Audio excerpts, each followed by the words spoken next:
This is the best chapter so far. I love how they talked it through. The best manhwas out there I've ever read this week, and there's a lot of good manhwas out this week, so that's really saying something. This series wins on both art style and the story. It's both amazing, and the chemistry between the characters are just amazingly great. Literally, the key to a successful yaoi relationship is always communication. Before we get started, I just want to remind our viewers that if you like seeing more yaoi content and would like to support this channel, please don't forget to smash that like button. Also, if you haven't done so, please subscribe to this channel and hit that notification bell. Feel free to message me in my social media at ZEALED FUJOSHI, which I'll be using to interact with viewers about more yaoi content. If that's something that interests you, feel free to follow me at ZEALED FUJOSHI. Finally, this episode will contain explicit content and a lot of manhwa spoilers. With that in mind, please proceed with caution. You have been warned. Now, without further ado, let's jump into chapter 48 of Semantic Error. I rarely find that one, or like on the recent manhwas I've read, that it really is a rare treasure to find a series like this. Like, I love the author so much for like being so realistic on the relationship between these two guys. But if I was in Jaeyoung's shoes though, I would either one, I would apologize for all the torment he put him through, or two, I will just complete this project, or three, I will just end everything emotionally with him and just move on with my life. My god, like, ain't no human being gonna keep on hanging and expect you to be cool the next day like him, because man, like, if that was me, I'm gonna be killing you right now. In fact, I will destroy the whole feeling. You know? Oh my gosh, like, I guess that the moral of the story is we all need the level of patience that Jaeyoung has, because I know to myself I have no patience like him. Like, my gosh, like, Jaeyoung in this manhwa is such a gentleman, and I know I'm not gentle. Their relationship is so cute, bro. Like, I love them so much. Like, Jaeyoung and Sangwoo is also very cute. The best and the most healthiest couple so far this week, and totally not corny at all, because, you know, I don't know, like, I'm really attracted with Jaeyoung's patience. It's no joke.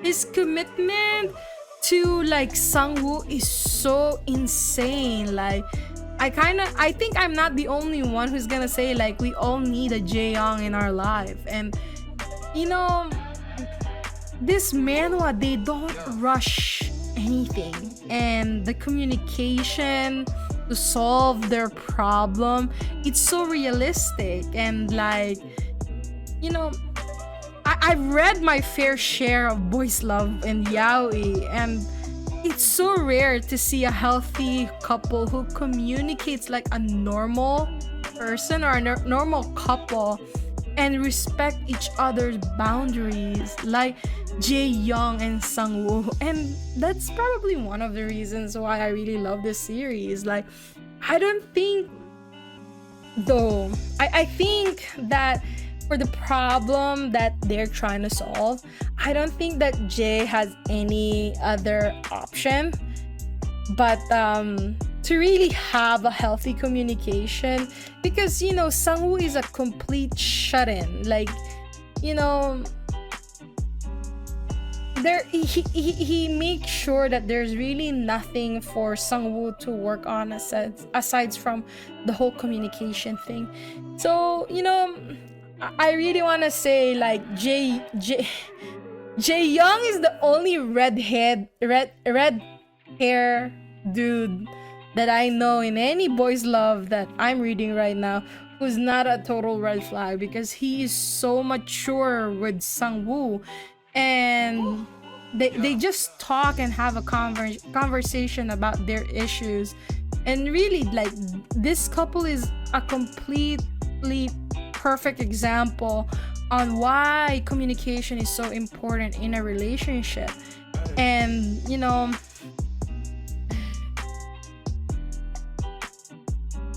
I do feel bad for Jay though, because sometimes I feel like he is the only one doing everything in this relationship, like the whole understanding, the following, the feelings, the jealousy, and so many other things.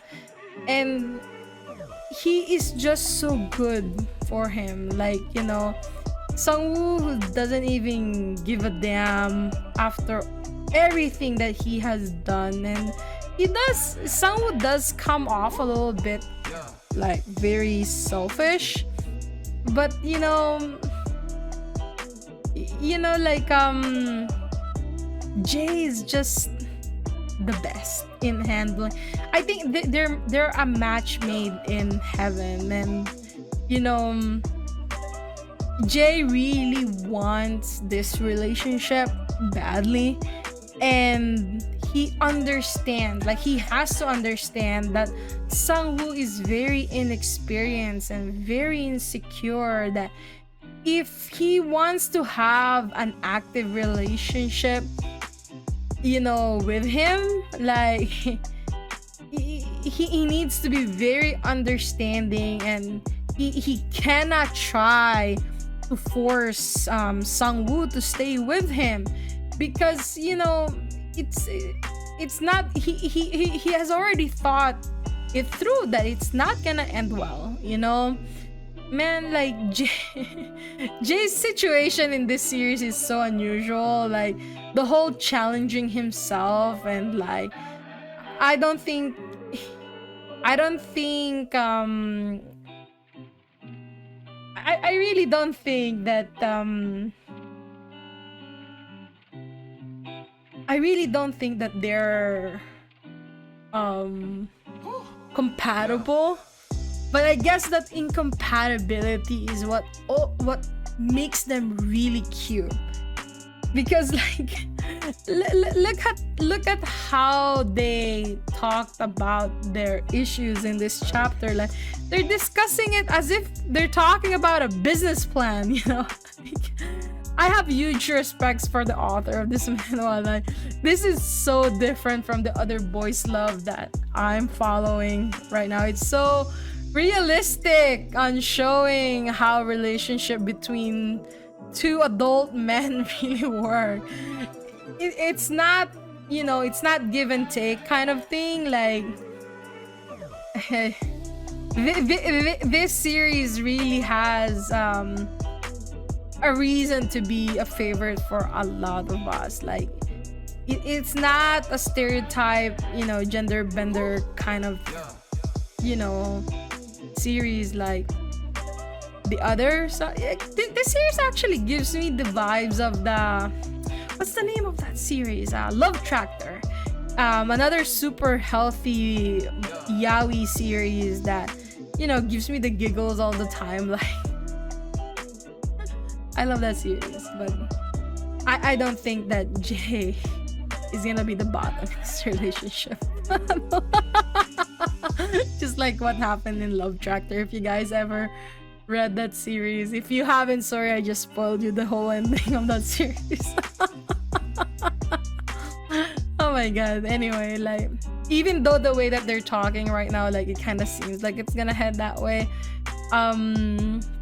with all the straight to the point talking and no beating around the bush, I'm really hoping that Jay would still be the top in this relationship, even with all the Sangwoo thinking that he's the one who's gonna top Jay. I don't think that's understandable or reasonable, even if he is a man. That's his reason, by the way. Like, he thinks it's because he's a man. Like, he's the one who's gonna be on the top. But come on, like, Has he ever thought that they are both like they are both men after all? So what about Jay? Like, does he get the top? Are we gonna get like a thirst kind of thing where like there's a switch? I don't know. A lot of things can happen in this series. I hope you enjoyed today's episode. Please don't forget to follow my social media to be teased about some of the voice love that I'm interested in. Feel free to leave me a message and converse with me in my Discord channel. I'd love to hear back from you. And please consider supporting the show by donating as little as 99 cents through www.zealedfujoshi.xyz. Also, don't forget to support the author. All the manhwa details can be found in the description below. Again, thank you so much and hope to see you next time.